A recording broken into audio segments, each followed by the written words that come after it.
Alright, so this is going to be the intro video. I just made this thing and my audio wasn't working. The first thing I got to point out here is I've been trying to proofread this complaint. I can't do it. I've made some corrections. I've tried on different days, and I'm just too bad off. So you probably got the complaint. If you're looking at this, you probably got the complaint. And I have no doubt there's misspelled words, grammar. If there's stuff all over the place there, that's because I have very little time during the day is one thing. You have different days. I have different portions of the day that I am able to be productive. And the other thing is the subject of all the things that have occurred that are described in this complaint. They are the source of my traumatic stress disorder and my traumatic stress symptoms. And so when I have to sit there and go over these and print this out and focus on these lines and go, is this word spelled right? Is this comma out of place? This type of thing, to focus that intensely on these incredibly distressing things that have happened to me. Basically my process is I proofread it for about 20 minutes, and then for an hour, 2 hours, 3 hours, 4 hours, I'm in absolute hell. I can't do anything. And in this condition I have, this post-traumatic stress, this is the worst thing I've ever dealt with in my life. I've never had anything. I've been ill in all sorts of ways. This is bar none the most unbelievable worst thing I've ever been through in my life. You cannot describe the hell that I live. Now I'm looking to at some point get a brain scan, because I need some kind of physical picture of my brain, because so I've been diagnosed with PTSD. That's one thing. And then the severity of my symptoms and how deeply I suffer, as well as some of the nuances of the symptoms I have. I am very, very convinced that the severity of the condition that I have, that I'm in the top probably 1% of post-traumatic stress disorder cases in terms of severity. Okay, it's terrible. Okay, and I've got, by the way, I've got on this monitor here. I've got a monitor beside me, besides the one that I'm talking to the webcam on. And it's got an outline. That's why I'm looking over here. When I look over here, that's another thing. There's all kinds of videos on this website. Because of my condition, again, with having very little time of the day when I can get something done in most days, I kind of have to make the best of what I have, and I do not have time to do a very in-depth or a presentation. Do an outline that's in detail, having a script. Editing, this type of thing. Unfortunately, I have to just sit here and talk, think out loud. And a lot of times I'll have a very skeleton, bare bones outline like I've got over here. And so this is not a professionally produced anything at all. There's some other things that go on there that are related to that. When I sit here and think out loud and talk, I can avoid this if I did a detailed plan and presentation and really rehearse and things like this. But just my normal way of speaking is kind of peculiar. I tend to just kind of say things kind of bluntly a lot of times. Is it kind of the character carrying my speech is kind of blunt. And you'll notice very often that I have a different way of speaking. Another thing is that there's a tangential quality when I talk, that I'll be on some thread about, what's occurred or what's happened or my rationale here, and something I say will trigger some other thought process, and here I'm off on a tangent here, and then I get back on my main line, and then you'll see this quality where I kind of go off on tangents, here and there, and then of course I'll return to the original line of thought, so that's another peculiar quality of my speech. I do think, however, that overall that the content of what's here is very, very coherent, that you'll be able to understand this. And as right now, I'm sending this to North Carolina Attorney General. I want to send a complimentary copy to the North Carolina State Bureau of Investigation, the Attorney General's office, because the Attorney General, if they see some wrongdoing here, they're going to turn it over to you, so they're going to send you a courtesy copy of this complaint, and then the United States Department of Justice, Health and Human Services. I'm not sure, who else, but this is meant to be kind of a self-contained. And of course, you'll need other information, I'm sure. But this is almost everything that pertains to my investigation, 80%, 90%, I mean, it's all here, okay? And I guess that's a relevant point to bring up. One of these other points I've got up here is I can imagine it begging the question as to why I would go through such extreme, seemingly extreme effort to do this, where I make a web portal website and all this type of stuff. Well, the first thing I'll say there is you better believe, okay, if I had to climb Mount Everest, if that got me closer, I would climb, I would make it, I would die on the way up there, but you better damn believe that I would try to climb Mount Everest, okay? I'm being terrorized and murdered and destroyed, okay? My life is over, I suffer, I've been sitting here, I've been disabled from what these people have done to me for a long time, and I continue to be subjected to crimes and abuse. I'm being terrorized, okay? So I don't care. There's no length that's too extreme that I wouldn't take to get these rotten bastards held accountable for what they've done, okay? The second thing is this is not actually an extreme effort at all. At least for me, because I started a web development business on the side in January 1st, 2017. Now at that time, I hadn't written a single line of programming in my life, but I did it for over a long period of time, and I got real good at it over time. And to make a website like this for me is not hard at all. Okay, so probably I'd say if I weren't disabled, if I were able to work a full day, probably somewhere between 5 days, 8 days, I could recreate a website just like this. Again, if I was disabled, basically, the large part of what I do is I buy pre-built HTML components online, for $25. I write a programming script that connects this pre-built HTML to a database. And, when I want a new video, I just add the video to the database, and basically this website kind of writes itself. This is kind of how it works. And once I've got different pages on here, once I've got that page built, all the effort. So in other words, I've got a page that's got this video and this video. All the work is done, no matter how many videos I add to that. I can add 100, I can add 1,000. There's pretty much zero incremental work to add the next one. I'm getting too technical, but the point is, this is very, very, very simple website, very simple project, not hard at all for me to do.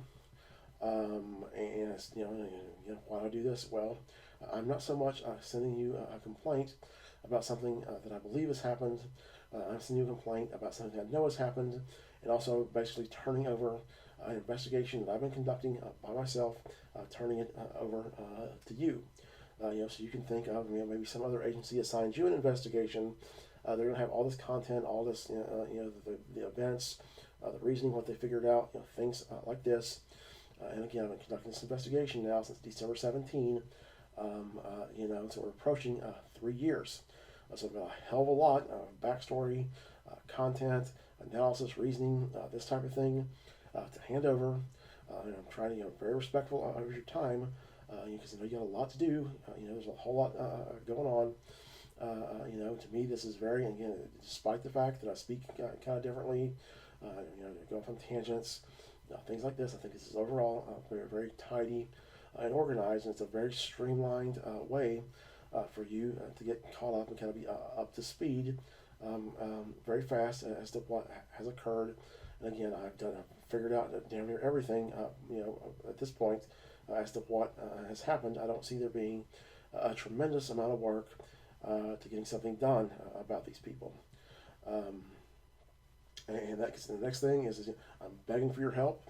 I have no idea what the standard is, what the standard anything is.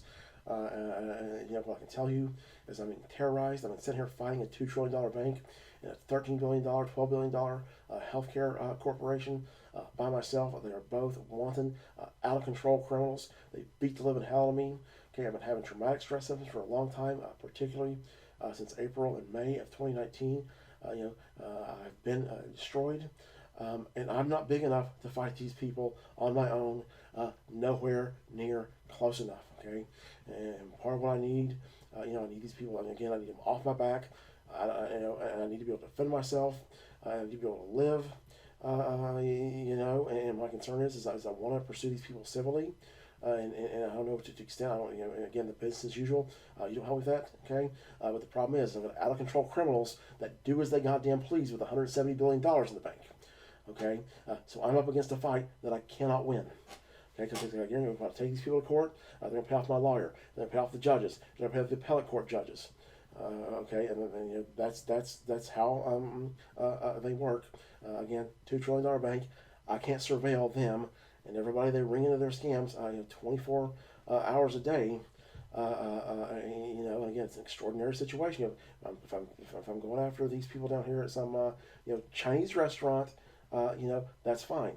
Okay, what's happened is I've unknowingly walked in to the doors of a cabal of criminals that do as they damn please. Okay, and so somebody should have warned me. And so if you don't want to help me, I'm begging you, please, somebody out there help me. If you don't want to help me, I would ask that you warn the rest of America about who they're dealing with.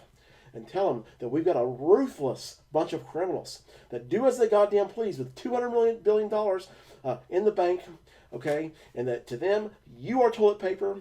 Every piece of legislation that's ever written is toilet paper. Every criminal statute is toilet paper. And all they do day and night is wipe their ass with every bit of it, okay? It doesn't matter how much you suffer, okay? And that way, people know not to deal with these goddamn people. I mean, I am destroyed. And there's no repair for me, by the way. Sorry, I'm going to get upset there. So that's and another alternative. Yes, you can't help me. Just give me impunity. Okay, just like they have. Because crime's a great way to solve problems, given that you're not going to get caught. Or more accurately, that when you do get caught and that damn thing gets done about it, so I can if I need some money, I can rob them. At gunpoint. I can rob 3 million people $25 at a time. I'll have $75 million profit. All the stuff they do to me, I can just shoot them. I'm not being serious. I would never do that. It's kind of a rigged game here. I got to fight somebody again. The hundreds of billions of dollars in the bank. 170 billion, whatever they got in the bank. They do as they please, and here I don't get to do as I please. I'm bound by the law just like everybody else is. I don't know. Again, so I'm begging, please, God, I don't understand why I have to do this. Why I have to be subjected to it. And of course, another thing is, and maybe I don't. Okay, so if you help me, then that means that I don't have to be subjected to this. I took on this investigation. Now, there's not a business as usual process to do this. In terms of the regulators and the enforcers and the justice people. Because this is so from Pluto. A $2 trillion bank beating the living hell of a disabled man with next to nothing, endlessly. This is not something that we plan to do. I knew that nobody would believe me in the beginning, and it seemed like something was kind of very, it seemed like something I knew kind of intuitively knew what to do. Without ever conducting an investigation before, I kind of because it's kind of different things I can do. Some things I'm very poor at, and some things I'm very good at. And I have this thing, where it seems like something I can do.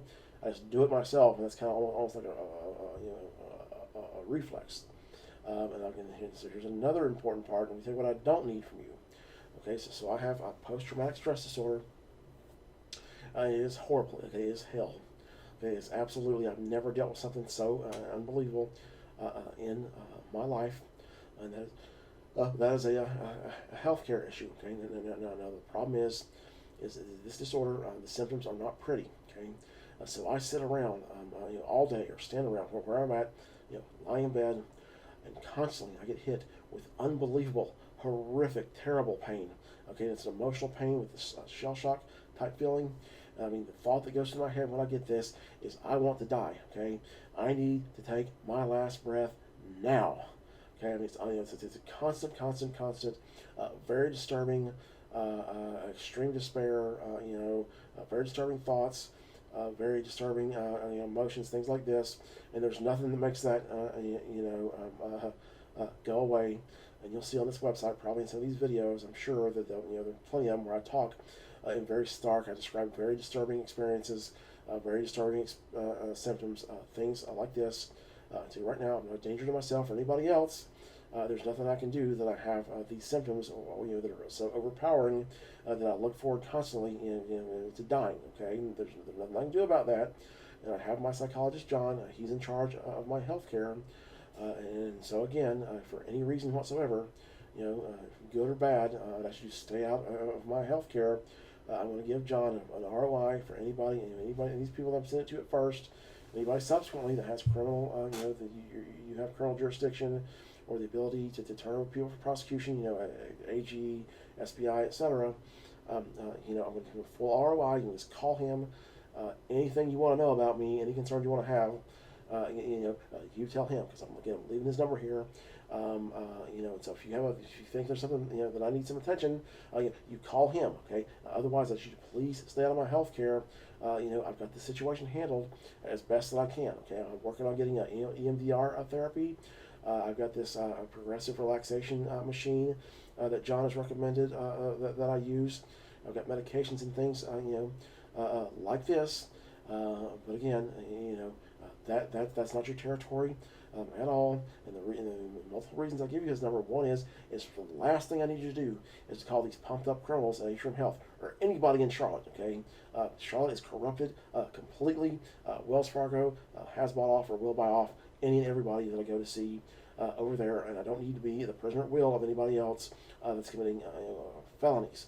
Okay, these people are pumped up, foam at the mouth criminals. So I'm in a very, very fragile situation here. That's why I pulled John in, and that is his function. And of course the thing is, people that have behavioral, conditions, conditions involving behavior.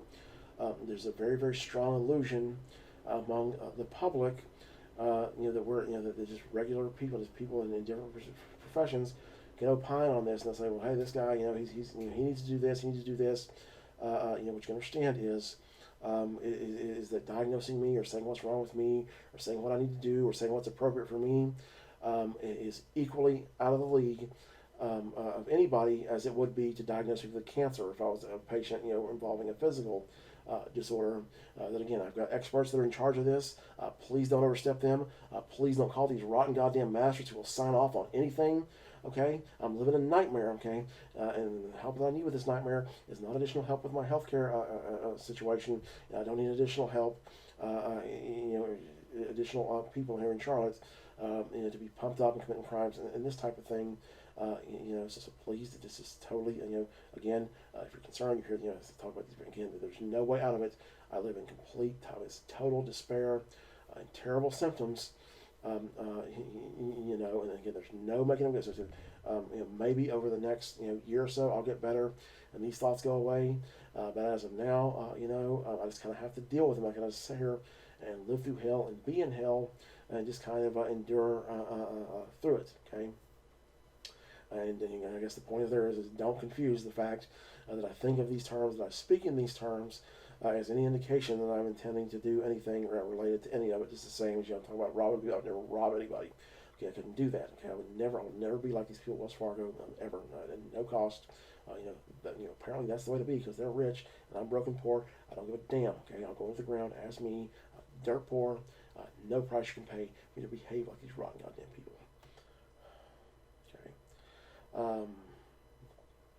But again, I'm fighting a $2 trillion bank, $13 billion healthcare company. $13 billion is what Atrium Health size of their balance sheet, and the only prayer that I have, is that these people can be held accountable to the law somehow. There have been very many times throughout this investigation, I've felt myself in a position of relative power. Despite that I'm fighting somebody that's 200 million, their assets outweigh mine, 200 million to 1. I felt like at times that I'm the powerful one because the stuff that they do is stuff that you're not supposed to be able to do, and I have no bludgeon that's sufficient to knock the hell out of a $2 trillion bank.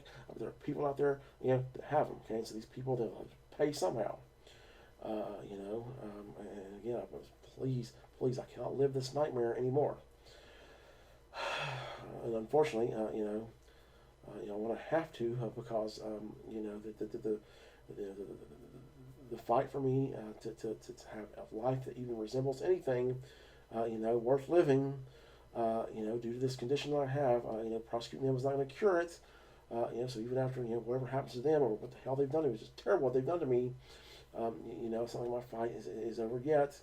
I'm very, very limited. I will live in pain, and I'm basically, I'm probably disabled for life. I'm certainly disabled right now. Have been for months, over a year actually. And then you got a bullet point here about the stuff that I say in this complaint, the things that I describe. I mean, these betray common sense. They betray. I mean, this stuff is not supposed to happen. It sounds like it's out of there that people would do stuff like this. So extreme, so ambitious, so bizarre. For someone to react this way when they're asked to be told the truth, that it's almost hard to believe.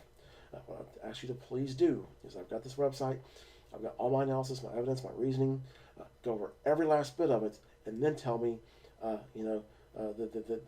it's not plausible. Okay, please, because if you don't understand this, it doesn't sound sensible. Please, stick with it, anyways, and just look at what I've got, because I'm telling you, I've got an airtight case.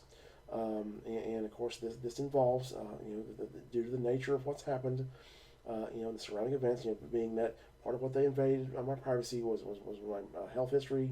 Heard a bunch of disparaging stuff about my mental health history, which had was a true element to that I do have a mental health history. They heard whatever they heard about that. The fact that Wells Fargo has intended this entire time to try to frame this or to try to play this off. That my belief that this dumbass senior manager had this girl looking at my past because he couldn't get along with me, some kind of hallucination resulting from some kind of mental health. This whole thing, this fraudulent healthcare record. This is very, very, very much involves the subject matter of psychology and psychiatry, and it involves it at a kind of a high level. And I would ask you again. I know I'm asking for help. I'm asking for resources. I don't want to ask for too much. But very, very good chance, the various parties I'm sending this to, some of this stuff here, because you haven't studied psychology for decades like I have, and that you don't have a PhD like these other people who are 10 times, they have 10 times what I know about this. It might be hard to understand. I should please get somebody very competent in that field to kind of help you. As opposed to saying, well, this doesn't make sense, to me, so let's go on to the next thing. Because again, I'm living a nightmare. I've killed myself to be the best person I could be, and the best person I can be isn't all that damn good. But damn, if I didn't try my hardest, okay, and I deserve something, and I can't help but feeling this shouldn't happen. It's I can't tell you who's failed me, and probably nobody's failed me, but I can't help but feel like that somebody has. It's beyond me. This is absolutely terrible. This nightmare, this nightmare that I'm living. Okay, let me get my next bullet point here. Okay, I'm going faster on this video than I did the last one. I can't remember if I told you my audio. I think I told you my audio is messed up on the last one. Another thing is this hospital that I was staying in when I was 18, Broughton Hospital. There are a few notes about that. I'm going to be making a video about that, but those people were involved in criminal behavior. Okay, and I was very, very, very, very in bad condition when I was in this hospital. I was seeing a lot of very extreme, crazy stuff that could prejudice people, because again, the general population does not understand mental health conditions, and this stuff would ruin me completely if it got out. And that's a big problem, because right now, I guarantee you, Wells Fargo is in possession of those records. Okay, I've been meaning to call these people forever to tell them if there's going to be attempted fraud, or people going to try to get my health care records. Well, it's been the past month. I finally called them, and these people at Broughton, they don't have an electronic record keeping system. They have a paper system, so in other words, they're sitting there with a bunch of paper, people's medical records, and there's no monitoring whatsoever, no way to tell when people's if and when someone's records got sent out. Okay, I talked to this manager, and she says, in her defense as well, they have to have your driver's license and a signature and blah, blah, blah, because basically this is their policy. So their employees are not allowed to send out medical records without those items. Okay? What she doesn't seem to notice is that they have because again, they don't audit their paper, how much paper has been printed out. They don't audit anything. So in other words, for the past 100 years, their employees have been sneaking around, sending out people's healthcare information left and right, and she wouldn't know it because again, they have no electronic record, they have no way of auditing or knowing what got sent out, and when. They're just sitting there with a bunch of paper and scanners and copiers and things like this. Now, I have more than one reason to believe this, but I'll just leave it at that. Later on, I'll share you the other reasons, and I can guarantee you that Wells Fargo's got those records. But we'll just start with the simple explanation, the simple fact that these people have the most insecure system on the face of the earth. Okay. Again, this is one. These people that set these policies, they seem to think that it's an adequate protection to have a policy as to what you're supposed to do. Okay, well, this policy that the people have to present a driver's license and a signature and all this garbage. Okay, this is not a law of nature. It's not like gravity. They can't, their policy, their idea that their healthcare records are secure, are based on the notion that it's impossible for their employees to violate their policies, even as they're not monitored. In any material way whatsoever. Again, how much free time do they have to make a copy of somebody's healthcare records and send them out the door? So I can guarantee you right now, for sure, Wells Fargo has gotten those records. Okay, I've sent this to HHS. And what I would do, by the way, and I don't mean, it's not, again, I'm not, if I ever take on the character that I'm kind of bossing people around, or like I'm running the show, that's not, I don't mean it that way. When I talk that, it's just because I've been running this investigation myself, and so, to me, I have been running it the whole time. I fully recognize, turn this over to people who are professionals. I'm an amateur, and, you have full autonomy. You do things the way that you want to do them. You have a choice what you do, what you don't do. But what I would do if I were trying to immunize the situation is I would go down there to these girls that are sitting there in the records department. And I would tell them, listen, because again, these employees, they probably don't even know it's a felony to do this. Say, listen, you've done something very, very wrong. If you sent these out, if you'll just tell me who you sent them to and what happened, we'll let you off the hook. However, if you don't, we're going to find out, and you'll be prosecuted. Okay? Because again, my thing is I'm not worried at all about some girl making $30,000 a year sitting in Broughton Hospital's healthcare records department. I'm worried about the $200 billion cash account bank that's been terrorizing the living hell out of me. And by the way, this bank, they behave as if they are in their death throes in relation to me. When I show you some, I'm going to have a section on this website about some extremely unethical behavior they've been engaging in on Facebook. And both this unethical behavior on Facebook, the unbelievable, vicious crimes they perpetrated against me, this extreme way of behaving is kind of indicative of somebody who's in their death throes. Okay, so these people are fighting back as if they are dying. Okay, I cannot believe this. I don't know what makes them tick like this. But I'll tell you, their next tactic to try to save their image is to put they take those records that they've gotten, make an electronic record of them, and put them on the internet for the whole world to see, and that will prejudice the whole world against me, because the whole world doesn't understand mental illness, and that'll be a last-ditch effort, last-ditch tactic for them. Okay, and that will destroy me forever. Okay, because I cannot educate 200 million people in society about mental illnesses. I'm sitting here disabled and getting pounded to death by everybody under the sun. That's worth 200 million times more than I am. So please, I need somebody to handle that. And again, I'm not watching her, but I guarantee you, I'll bet you my life, my mortal soul, everything I own, guarantee you, they've got those records, period. Which, by the way, I have no doubt whatsoever, my records at Atrium Health are in the possession of Wells Fargo. Atrium Health has handed them over voluntarily, no doubt whatsoever to that fact. Or if not that, then they probably, at least verbally, but I would say almost certainly, 99% they're being handed the literal records themselves, or at least able to view them, or being told about them. But again, I would say 99%, Wells Fargo has gotten those records that are handed over deliberately by Atrium Health, and my records are being prepared for the benefit of Wells Fargo, to minimize liability for Wells Fargo. And I'll upload to this website some of my healthcare records where I can show you where material facts are being omitted that are related to the distress that I'm under, and things like this. That again, Atrium, they've thrown their cards in fully with Wells Fargo, and they are committing unbelievable, ambitious. I mean, they're all right at this point. Every last one, Wells Fargo, foaming at the mouth criminals. I mean, rabid. The thing is I started out, I would describe these these most pumped up criminals you've ever seen in your life. Okay, so Wells Fargo is really pumped up by a few things. They're pumped up by the fact that their assets outweigh mine 200 million to one. Okay, they're really pumped up. You see all these books here that I've got.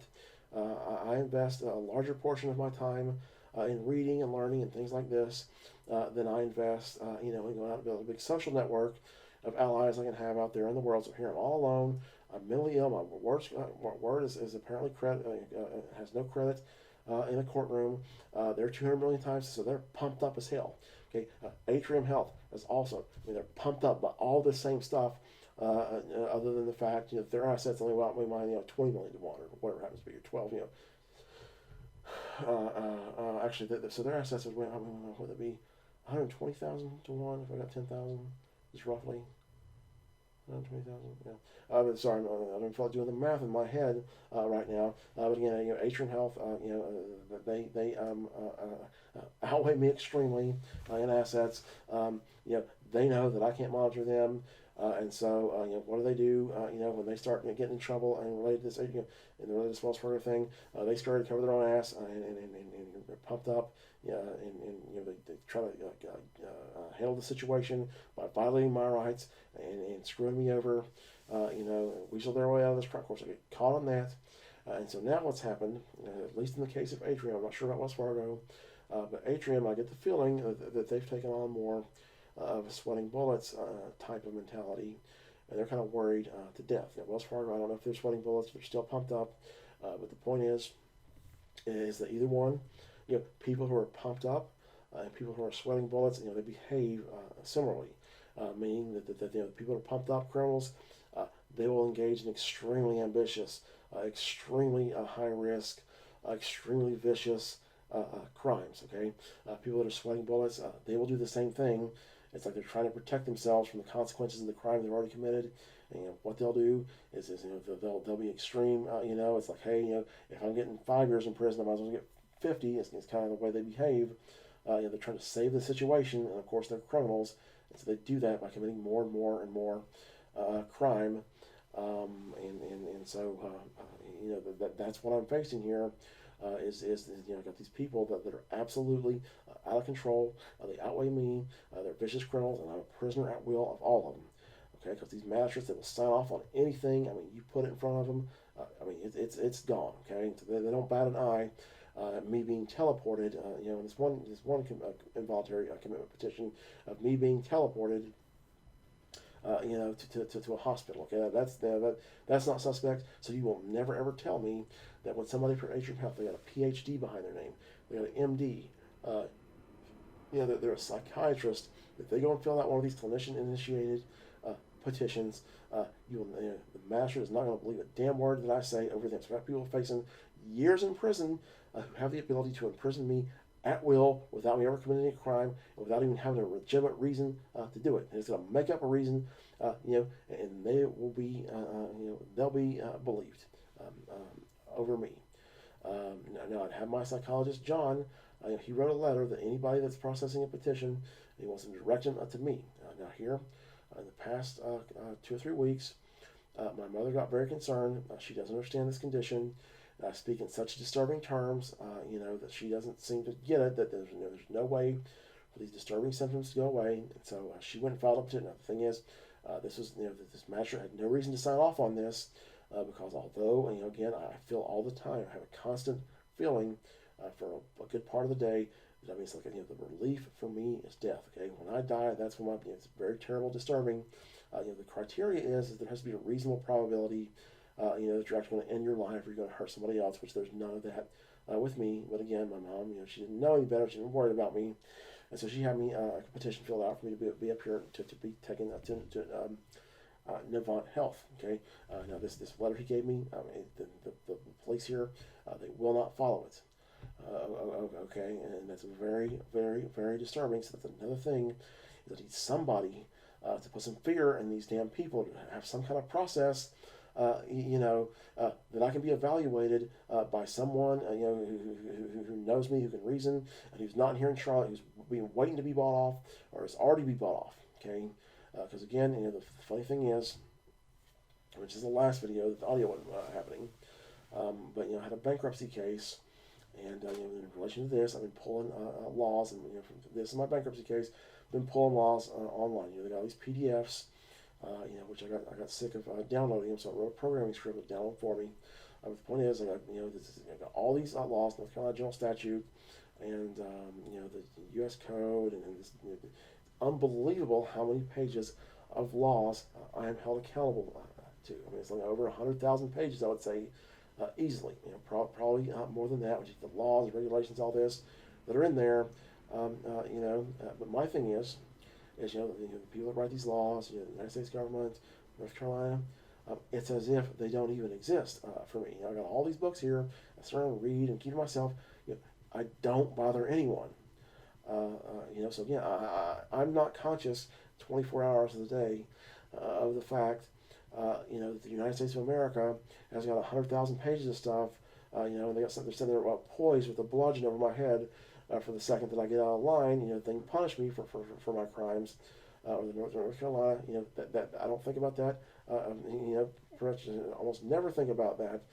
What I'm conscious of is this tyranny that I live under, which is my real government, which is Wells Fargo Bank and all these people that they've induced into crime, who have more power to imprison me than the United States of America does based on the United States Code.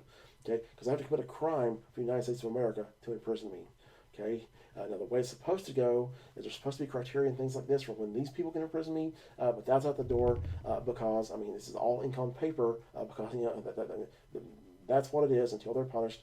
All the ink on paper on earth has no power on earth to change someone's behavior. So again, the de facto situation, the actual situation is I'm a prisoner, I'm at will of a bunch of felons at Atrium Health, of a bunch of felons at Wells Fargo who got buddies at Atrium Health, and anyone else who has somebody at Atrium Health on their cell phone. Okay, so I'm gonna make sure that I walk on eggshells around all these people because I have some punk ass officer up here to put me in handcuffs. And this is kind of crap I deal with. And now the next thing I'll just go ahead because on this last video I got into a tangent, but I think it's kind of might be interesting to hear, might be important for somebody who's watching this. So I can tell you, this banking industry, this finance industry, I've got all the bad news that you want to hear, and there's plenty of bad news waiting to be found that I don't know about because we got real problems here. Let me tell you about my. Okay, I'm getting kind of bad off here. Okay, so I'll make another video about my bankruptcy and about how Discover Bank, this litigation counsel, committed deliberate perjury and fraud, or something along these lines, in their process of a civil summons and unlawful sell my assets, and about how I go to bankruptcy court, and what do I see? The person before me, the person that's to see the judge. Before I do, someone has been screwed over by a bank, okay, and as somebody who's both borrowed a lot of money and dealt with these people, and somebody who's worked behind the scenes, I can tell you, I don't know what you're going to do about it, if you're going to do anything, but just for the sake of knowing, I've got all the bad news, okay, and I've got terrible news. That's the bottom line. There's a real big problem with these people, and I hate to say it because I love banks, I love the industry. I love sitting around screwing around with spreadsheets and getting paid $60,000 to $70,000 a year to do it. The theory of finance and the five C's of credit or whatever it is, and look at the leverage and the cash flow. It's all very interesting. They have such an important role in our society that I would love to just have a laundry list of good stuff to say, which I do have some good stuff to say as well, obviously. But unfortunately, among the things I have to say are some very bad, very disturbing things that these people, they get away with a lot, and they damn well know it. And actually, that's one more point I'll make, is that one thing I want to say is that I've had traumatic stress symptoms for a long time. I've had them up profoundly since April and May of 2019.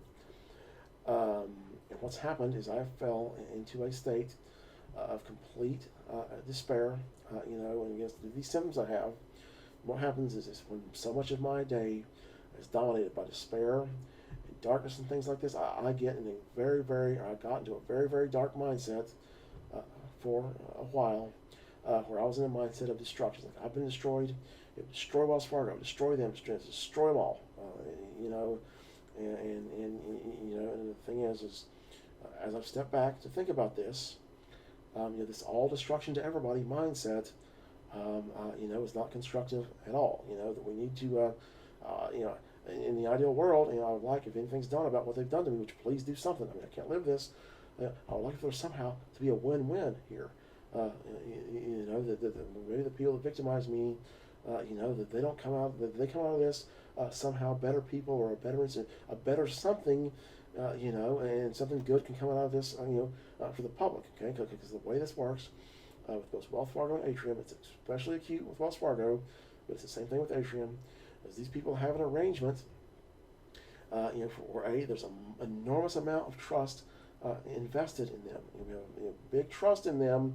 That we really, really, really need these people to act ethically, okay? And it's a very, very easy, you know, these are the kind of people, bankers, you know, that's a professional people, healthcare. You know, these are people, these are healers, you know, in a sense. You know, they're to treat you for your illness and make you better, you know. And so this kind of irresistible impulse to just think, yeah, these people are going to be tried, you know, okay? And so what happens is there isn't a whole you know, massive body of procedures and policies and systems and techniques and things like this, you know, to handle when they go absolutely out of control the way that these people are. And the consequence of that is you know, the way they're set up is you punish them, and a bunch of innocent third parties suffer the consequences disproportionately. You know, so I liken, you know, Wells Fargo. You know, you want to punish these people, you want to hold them accountable. You know, you want to put them in prison for 10 million years because how many crimes they committed. You know, they're going to, you know, God knows how many years in prison, all this fraud they've done against their customers. You know, it's like being a brain surgeon, okay? You know, you're a brain surgeon. You go on, you're messing with somebody's brain. You move, you know, a millimeter, half a millimeter in the wrong direction. You've just injured and destroyed that person for life. I mean, it's the same thing with Wells Fargo.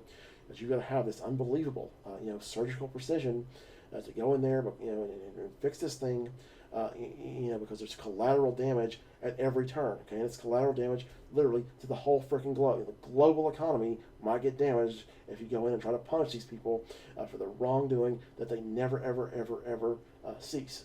Okay, and it's Atrium Health again. You know, they've got all the real estate here. They've got up all the funds. You know, there's a lot of people that have a stake in them. And of course, they don't do what they did to me, to everybody. Most people, it's a net benefit to them that Atrium Health is there, you know, to help them. And of course, they were a great hospital to me, you know, for a long time, until Wells Fargo, you know, starts corrupting them with their influence. You know, or doing whatever it is, going to push them over the edge. You know, so as a consequence, you go in there and punch these people, you knock the living hell out of them.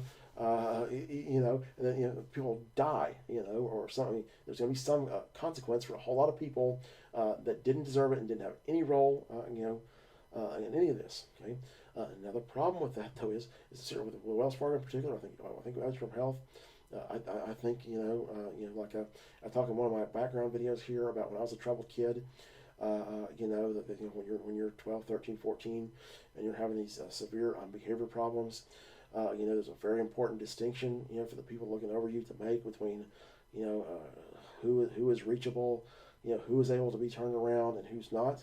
Well, Atrium, I think that they can be kind of, you know, correct. I think there's a good chance that you can get them to act differently, you know, kind of rehabilitate, you know, and they're a net benefit. Now, these people at Wells Fargo, I don't know how in the hell you do a win-win, how you make a deal with the devil, okay? Because how these people work is everything they do, okay, they do the most egregious, ungodly wrong you've ever seen in your life, okay, that betrays, you know, I mean, it's Twilight Zone stuff, you know, they defraud 3.5 million people, okay? They kidnap me, all the stuff that they do, and what they do is they come up and you have somebody that's got the power, so if it's somebody that's powerless that they're dealing with, okay, that person gets victimized, lied to, they pay off the judges, they pay off the lawyers. I mean, it's unbelievable. You know, it's this vicious victimization continues. However, if somebody with power, like the United States Congress, you know, some kind of a regular, you know, well, their story changes then. Then it's like, hey, we made an honest mistake. We were trying and we didn't have this system in place. But we're going to be Mother Teresa tomorrow. Because here's the plan. This is our Mother Teresa plan 3.0. We're going to be saints going forward. And then the second that they're back there in the darkness where people aren't looking, where they can do stuff without being monitored, they're engaged in unbelievable, ambitious, vicious, despicable crime. And again, I don't know what the hell. And actually, the thing is I heard this destroy Wells Fargo, and in reality, it's not Wells Fargo. Wells Fargo is a piece of paper out there in California, and incorporated. My thing, whoever these demons are that are behind this, and whoever the hell it is, that somehow, like, you go through this bank, you're a thug the second you walk through the door. Those are the bad guys, and I think it's kind of tragic that it's very, very much looking as time goes on that Wells Fargo is going to sink. Okay. And I guarantee you that at some point, I don't know when, I've only been alive 40 years. For the most of those 40 years, I didn't even know who the hell Wells Fargo was, but I guarantee you, at some point, they were a much better company. Okay, they were a good company. You don't build up $2 trillion in assets behaving like they do.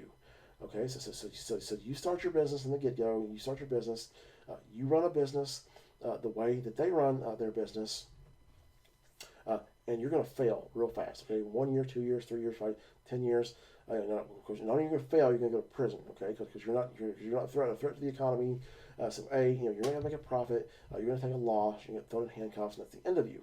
Okay, so it's kind of clear the fact that they built themselves up to be so large that for some substantial portion of this 170-year history they have, they've been a good company. Okay.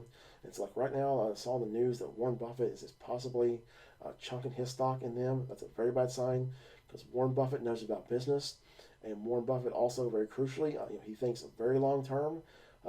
His perspective is what happens from this company from now to D-Day. And so if the company's struggling now, that doesn't matter with him as long as he perceives that by D-Day they're going to recover. What this means is that Warren Buffett is getting the sense this company is about to take a downturn. And to me, that is absolute tragedy for 150, 160, 170, whatever, how many years of decent people doing hard work. Which the thing is, all the people that work there, 99% of them are decent. Okay, it's a bunch of rotten managers and different people like that are so corrupt. But here, that's going to go all down the toilet because of this cabal of criminals, whoever it is that took over, 5, 6, 7 years ago. Again, you can't build up $2 trillion acting like this, but I'll be damned if you can't lose every penny of it real fast. And actually, I'll tell you another thing is I want to mention something about Atrium here, because I'm going to have a section on this website I'll be building that has a bunch of extra stuff. I want to document some of this unethical behavior, which again, this behavior they're doing on Facebook. It defies reason. And for Wells Fargo, the Facebook thing. And I want to have a thing with Atrium Health where I'm going to do an analysis or share some of the details of what I figured out about them. Because they have been perplexing me since this whole thing started. Because, again, they were a good hospital for so long. And I'm trying to figure out what in God's name, what is it that makes these people work the way they do. Okay. Now, and so I've pulled their financial statements. They're publicly available online. It's very, very clear what's happened with them, and what's wrong with them is largely not a mystery. What has happened is that over time, the proportion of their patients that are Medicaid and Medicare patients has grown over time. Now, at the same time that this has happened, their expenses as a percentage of revenue have decreased. So in other words, they're spending less and less on their patients each year. So less portion of every dollar they receive each year is spent. I mean, you can think of operating expenses. Most of that is tied to the patient is the benefit to those expenses.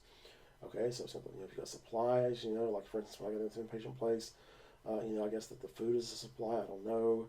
The people that are there to train the people about the patient's rights. The patient's the beneficiary there. Because you got people that train people about patients' rights. well then the patient's rights are enforced. All these various things. Basically, again, not in an absolute sense, but you can get pretty close to say that these operating expenses. This is a good proxy for what Atrium Health invests in their patients.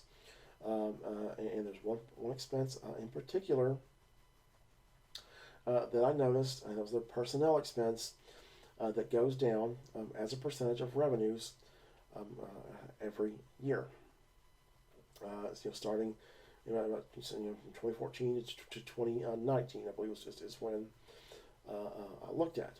Okay, and one of the reasons I paid attention to this personnel expense is, as I saw online, a thing from the Charlotte Observer where there was some leaked out internal communication where Atrium was looking to cut, or it might have been that they publicly told people this too, but they were looking to cut their personnel expense down to 50% of their revenue. Okay, so as a percentage of revenue, their personnel expense, their target was to get to 50%, which they hover around 59, 60%, things like this.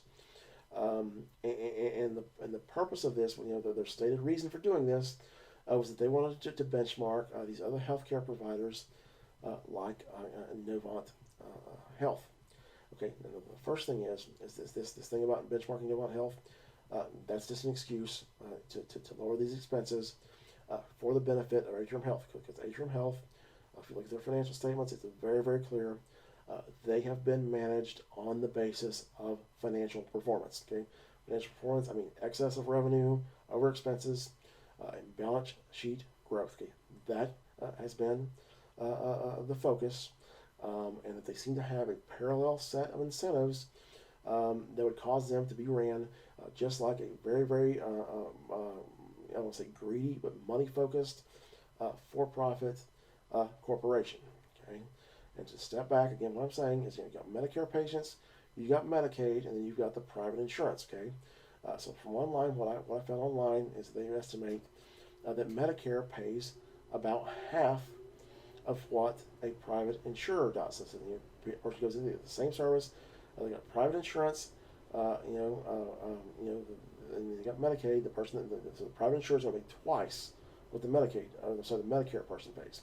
Okay, and so then Medicaid pays about roughly 60% of what Medicare does. Okay, so you got Medicare paying 50 cents on the dollar relative to a private insured company, a private insurance payer, and then you got Medicaid paying 30 cents on the dollar.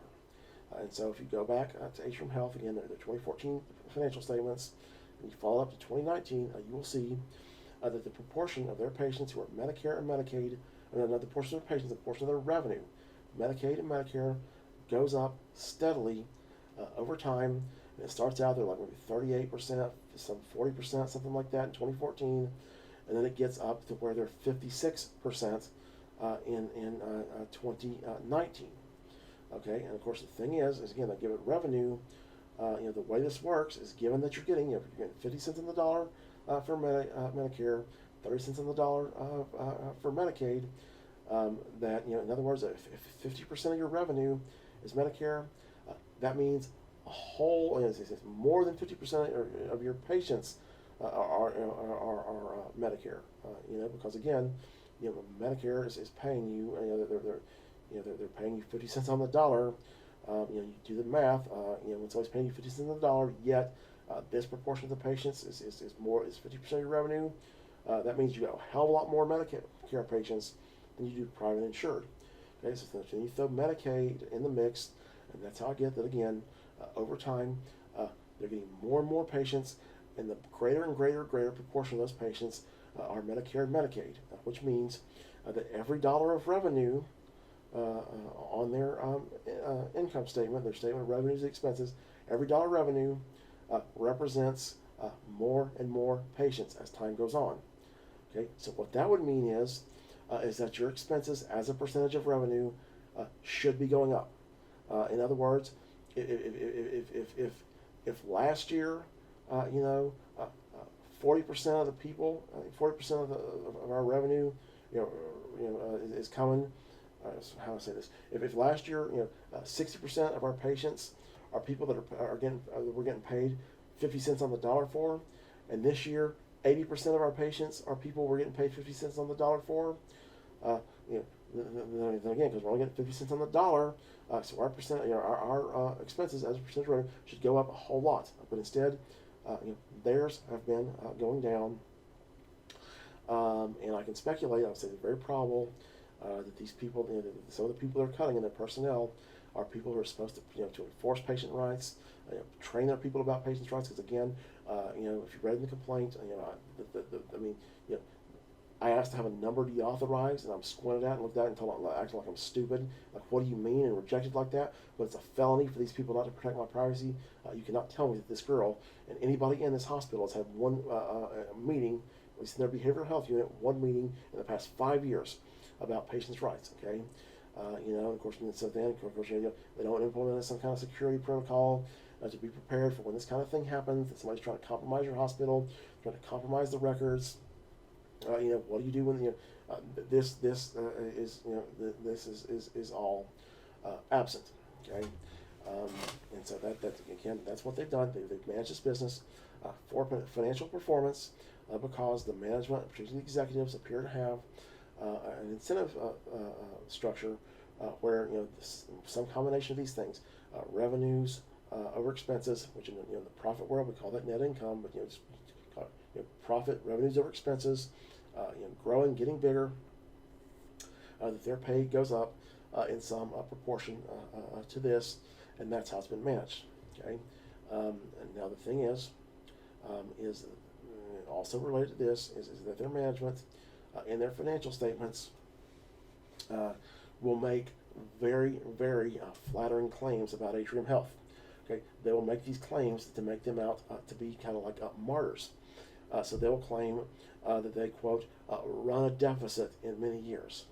Okay, another thing that they have is they have this unpaid cost of Medicare and Medicaid patients, which is kind of intended to make you think that they're losing money on their Medicaid and Medicare patients.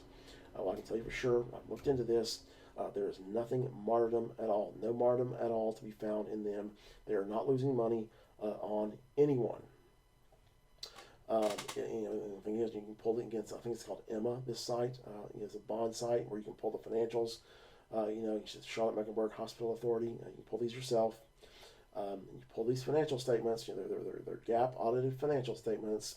What you got to realize is that every last number on those financial statements is made up, save one. Okay, the number that's real is cash.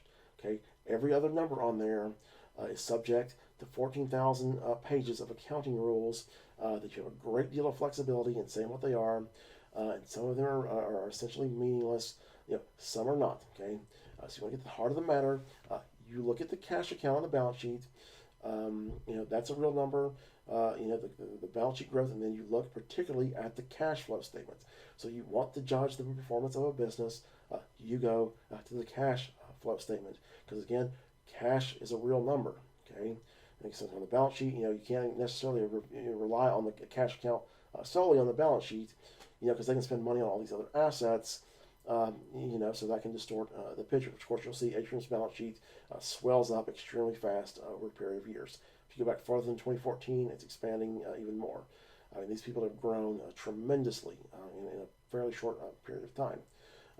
But again, so for instance, in one of these years, they have a quote-unquote deficit. I believe as 2014. So if you look at their statement of revenues and expenses, they had a loss of something like 200 million, 400 million, 400, 200, some substantial losses. They lost 200 million, 400 million dollars. Well, again, that statement of revenues over expenses, those numbers are made up. Okay, you cannot get to the heart of the matter looking at those numbers at all, and don't ever think that when they say that they lost $200 million, that they really did. What you do is you go to their cash flow statements and you look at their cash flow from operations, and you will see that every year this company is a cash flow beast. Okay, they are a very, very, very high performance company in terms of their financial performance, which is against why Wells Fargo underwrites bond debt for them, and they get all this financing because they're a very, very, very, from a financial perspective, they're high performance. Wells Fargo doesn't lend to companies that have a real debt. So you have an accounting deficit, or a bunch of accounting garbage, like fair value changes, and some accounting concepts issued, and you got to mark down your balance, this type of thing. So Wells Fargo doesn't care about that. What they care about is the heart of the matter. Is your company performing well financially? And they lend to Atrium Health because damn right, Atrium Health is doing very, very, very well. And again, the way they've achieved to do so well, to grow so fast, to have such cash flow, is by investing less and less and less per patient, less and less of their money into their patients. Which you can go. They've got all the bond documents, and you can look at their. They got a financial covenant they've got to meet for Wells Fargo. To be able to continue to have their bond debt underwritten by Wells Fargo. It's some kind of debt service coverage ratio. Okay, so Atrium Health, to meet Wells Fargo standard, to be able to continue to get financing, they have to have a debt service coverage ratio. I think it's like 1.1 to 1. Okay, what is their financial their ratio? Well, for one thing, they miscalculate it. Atrium gives it to you, but they miscalculate it. But it's very, very high. So it's like 5 to 1, 6 to 1, 7 to 1, 8 to 1. Okay, so they're like 500% of where they need to be able to get financing from Wells Fargo. So that's just another testament to the fact that they're not losing money on anyone. And I'll get into my analysis when I post the result. I'm going to post that video. This lost money and losing money and unpaid cost of Medicare and Medicaid. When you understand how they calculate that number, it is by no means whatsoever, for sure, bar none, they are making money off of their Medicare and Medicaid patients. They are not running off a deficit. That is obscene. Well, you tell me, okay? If you go from December 30 or January 1st last year to December 31st, and you brought in $600 million more cash than you. So your net positive cash flow was $600 million. Is that a deficit for you? Well, if it's not a deficit for you, I don't know how the hell it's a deficit for them. But I'll post that, and again, so I'm going to have all kinds of stuff on this website. I've got a bunch of stuff on here already, but I'm going to add the things that I've done related to the Facebook and this analysis I've done on them, which I'm going to do a more detailed analysis. I'm going to make some spreadsheets and stuff. Which, by the way, what happened there is I've been working on this complaint for a little bit now. I submitted one, I believe it was in April, and then I've had been getting very ill on and off, and was kind of unable to get back onto my complaint. And then around August, I started doing better towards the beginning of August, and I decided, because I've been living in hell for so long, that when my condition improved, that I'm able to do something. Most days I've got some usable time that I can do something other than live a freaking nightmare. That I decided to do something that kind of was kind of productive and helps this investigation or moves forward my fight against these people. But there's also some kind of fun, and so I worked on my Facebook project, and I started this project with doing an analysis on Atrium Health to figure out how in the hell they work. And again, my conclusion there, I'll say it again, but they manage for financial performance. Now, what's happened? Probably these executives. I mean, it's obviously this benefits them. People deceive themselves day and night, and so I can just imagine them sitting around there screwing around the numbers. Like, hey, we cut this expense, we cut this role. We got to eliminate this person. We got somebody that comes in and conducts training on patient rights. We get rid of them, all this, okay? And in their mind, they say, well, nothing's going to happen. So that, in other words, they didn't expect none of this, okay? Not one drop of what happened did they ever in a million years see coming. They just think that they're just going to cut their expenses, slash them, get more and more patients, spend less and less on each patient, and everything will work out fine, and we'll just get our incentive bonus will go up, we'll grow, it'll be huge. This person, you can be a manager because we'll have a new department. And so what happens is there a massive security risk waiting to happen. Okay, and then here comes Wells Fargo targeting me, and puts them, the fire drill from hell. Okay, so when you're in a position that you can't even pass the fire drill, that somebody wants a number deauthorized, which is a very routine healthcare thing. What you don't need is some demon-possessed $2 trillion bank funneling money down your employees' throats to commit crimes. So again, I have no idea. No, of course, I'm disabled. But there's a funny thing about how I'm disabled in that, again, I have usable time during each day, and the only thing that would really prevent me from having some kind of at least part-time job is the fact that I cannot tolerate any stress. Okay, so when people call me, making demands, like I had this website client, which I have no idea what he's doing. Because I don't know if he closed his business or whatever, because I own a website still.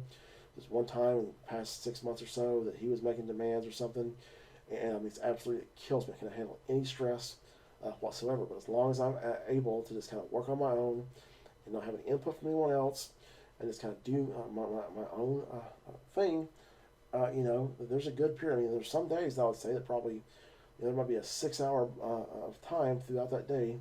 Or maybe even a 10-hour, that I can actually do something productive. Because again, what happens, I get at least a little stress, I'm derailed, forever. Asking people for help, I have no idea what I can do to help you.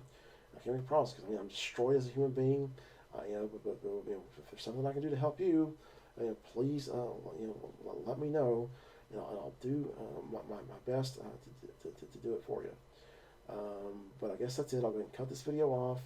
Right now it is October 19th, and I'm hoping to have this complaint out the door within the next day or so. And again, you're going to get this. I guarantee you it's going to be full of typos, but it's otherwise very coherent. I think you can very clearly get a picture of what's happening. And again, unfortunately, I've got some people that I've got reading this. I'm saying, here, you read this. Here's my complaint.